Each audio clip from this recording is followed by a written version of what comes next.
I was 18 at the time, and it was the beginning of summer. School was out. I didn't have a job. And most of my days were spent indoors playing video games, watching YouTube, or just relaxing. My parents had gone out of town for a few days, something that wasn't unusual, so I was left with the house to myself. Sometimes I'd invite friends over, but that night, I was just enjoying the quiet. I was half watching a rerun of one of my favorite shows on Netflix while scrolling through my phone when I suddenly heard a knock at the front door. It took me a moment to process how strange it was. I think it was around 11, or maybe closer to midnight, far too late for anyone to be stopping by. I paused the TV and walked over, checking the peephole. 2 men stood outside, both dressed in similar plain clothes, just waiting. I hesitated, unsure whether to say anything, but something in me decided to stay quiet. A second later, one of them called out, asking if Mr. and Mrs. Ian were home, my parents. The way they said it felt rehearsed wrong. I kept silent. The men muttered something to each other, then walked off the porch. I waited at the door, listening, but I never saw headlights, never heard a car. It was as if they had just walked there, which made everything feel more unsettling. I sat back down but left the TV on pause, ears straining for any noise.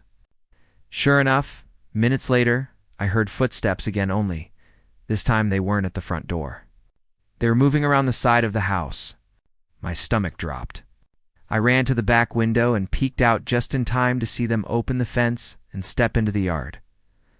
I ducked out of sight, heart hammering, as they went straight to the back door.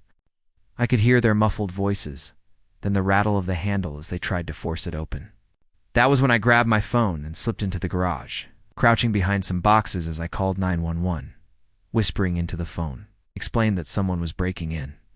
Seconds later, a loud pop echoed through the house, the unmistakable sound of the back door being forced open. I held my breath, listening as their footsteps creaked across the floor. They didn't wander aimlessly. They went straight upstairs.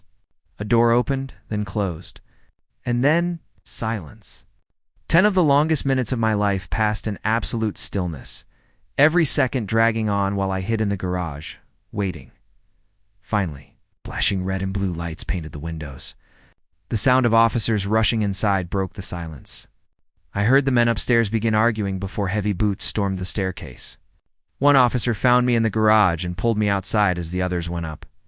Moments later, they led the 2 men out in handcuffs. Neither of them resisted. Neither said a word. In the weeks that followed, I learned that the only charge that could stick was breaking and entering. But I can't shake the feeling that they weren't there to rob us. They were waiting for my parents. And sometimes I wonder if I had spoken up, if I had let them know I was home. Would they have left? Or would they have done to me whatever they had planned next?